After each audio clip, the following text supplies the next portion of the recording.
normalement, mokonzi ya mboka il fallait pas prêter serment avant que ayeba banani ya kotravailler na bango, mais comme notre pays eza na balacune moko epele et nous tolérons ce qui peut être intolérable.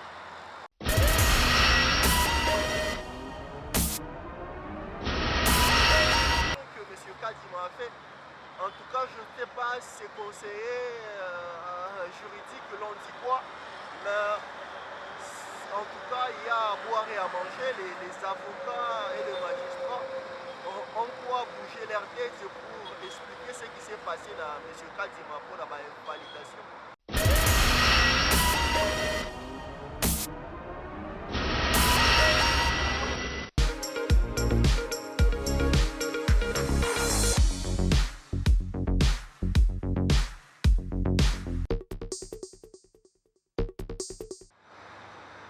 Voilà, bonjour, bonsoir na bandeko nyonso bazwi bakuya kolanda biso na chaîne na biso ya Musakoli Shako TV webi journal lelo nini ezoleka na kati ya mboka na biso mokonzi ya mboka azoperde seulement lelo so tobengi bana mboka mpe toluka moyen ke topartage na bango makanisi na bango toyeba nini ekoleka to nini oyo ezotungisa mitema bana bato azobenga ndeko naza na ye na kati ya plateau na nga toluka moyen tosolola mwa moke topartage na ye aza ye moko akomi présente liboso na bino mpe boyeba ye basi oko komi présente liboso ya baleki.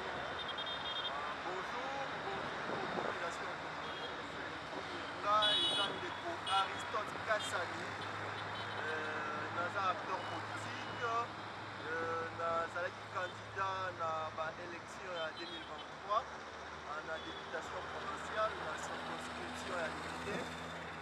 Nasepeli lelo partager moi pensée, moi idée oyo nasala. Oui, bona mboka oza candidat député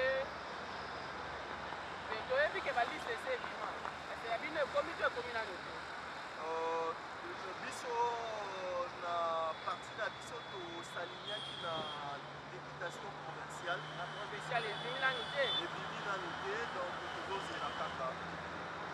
mais toyebi ke déjà makambo ekende na suka comme mokonzi ya mboka lelo azolapa ndaye liboso ya bandeko nyonso bazolanda biso sikoyo liste na bino ebimi nanu te me makambo deja ekende na suka bakobosana bino bia ndeni.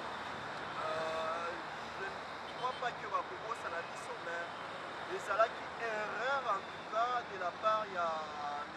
Kadima. Il fallait que à respecter le calendrier électoral, il fallait en tout cas respecter Ango parce que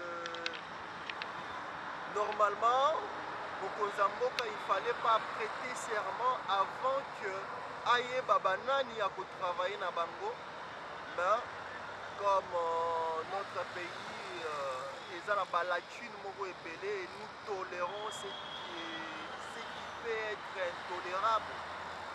C'est pour cela oyo lokola babiso oyo topostulaki na députation provinciale tozozela jusque là. mais mwana mboka bozozela jusque là mais ekoti mwa yikiyiki ekoti na kati lolenge tozomonela makambo ezokende mwa yikiyiki ezali me bata mosusu ese babosana bino te bino mpe bolekaki na nzela ya tricherie te. Oui, mbutu oza na kati c'est comme si toza na impression moko boye que on va plus compter sur les voix que le candidat a eu, mais c'est comme si ce sont des listes qui sont en train d'être envoyées chez M. Kadima. On ne croit pas que Trozala oublié parce que le rôle de député provinciaux, c'est de voter aussi le gouverneur.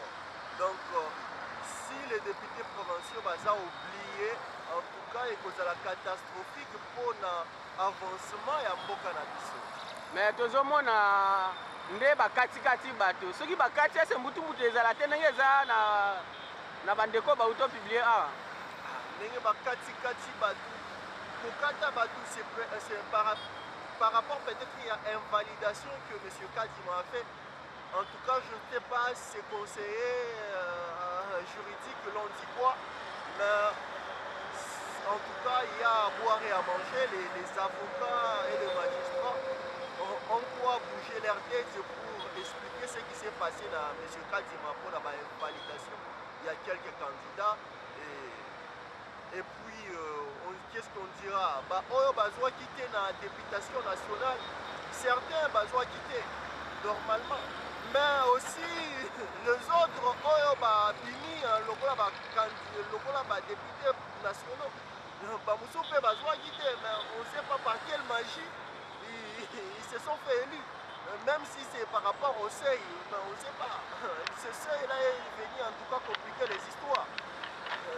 Donc, tout ça, moi, Coco Soana. En tout cas, c'est Moutou Moutou. On ne croit pas dans Moutou Moutou, mais c'est que sûr et certain, mes contents, en tout cas, Baza et Délé. Et on ne sait pas ce qu'ils pensent. Hein. Nous sommes dans le monde politique et politique est la réalité. Oui, moi, Namboka, Lelo, Tozo qui est déjà dans le stade de martyr, est-ce que vous avez Kozalawana? Pour l'investiture, il y a seulement Mokozamboka. Oui, nous sommes tous qui est dans le stade de martyr pour suivre ça de près. On va écouter le discours du président. On va essayer de voir ce qu'il pense pour les 5 ans à venir pour notre pays parce que, en tout cas, ces 5 ans, ça va déterminer, et puis ces dernières 5 ans, on a besoin de voir la détermination au Mokozamboka et pour la dernière 5 ans, il y a année, si ça sera prometteur, ça sera vraiment, ça va nous promettre, ou bien ça sera vraiment rassurant. On croise les doigts, nous sommes dans le stade dès ce matin pour aller assister à l'investiture à Mokozamboka. Oui, moi Namboka na mbala oyo ezali koya mosusu tokomeka nanu kokota mpona mozindo ya makambo mosusu oyo etikali mpe lelo tozokende na biloko ya Mokozamboka oyo tozosala oyo ya lelo. Ese ndenge ozomona badepute oyo bakati kota majorité eloko nini na mabe ozomona kuna? Oyo bakati ils ont triché, bazalaki na machine à voter chez eux à la maison. Et la bonne question aussi à se poser, dès que machine à voter s'est retrouvée dans c'est ça. Donc la responsabilité, c'est aussi de la part de Seni. Seni doit se poser de bonnes questions. La machine et se retrouver dans le candidat. C'était supposé que la machine est à la centre. Moi là où moi je votais à 22h. Je votais à 22h. Donc à 22h, c'est à 22h que ma machine est dans le centre où on a la machine est de 22h. Et puis ma machine est déchargée, on doit se poser des questions. Dans le bureau et à Séni, charger ma machine. Ce sont de bonnes questions à se poser. Donc ces machines-là, ils ont été les avant-midi quelque part chez un candidat et le candidat est venu les remettre à 22h dans le centre et Bapeli Sango dans le centre et ça là qui presque déchargé.